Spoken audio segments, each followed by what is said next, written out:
How do I make a textured background with rubber bands? My name is Sliwinski, and I have another quick video to show you today. So I have some rubber bands, and I do have some in various widths. And what I did with those is I put them around a block, and I tried to get them at different angles. Sometimes it's a little bit challenging, so I did use some tape to just kind of hold them in place. But I got this crisscrossing pattern of rubber bands. So then you're going to take your piece of paper and your ink pad. I'm using pecan pie. And then we are going to stamp this right into our ink pad and then do it on our paper.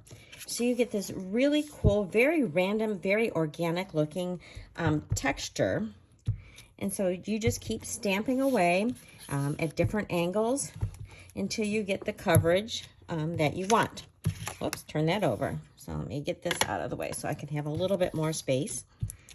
And keep doing it away. Let me use a little bit more from this end of my block.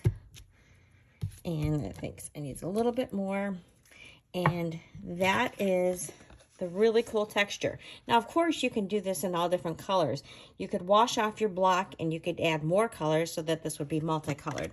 I just wanted to show you a card that I made with this sample. And this is the card. So instead of using other colors on here, I just did some ink blending.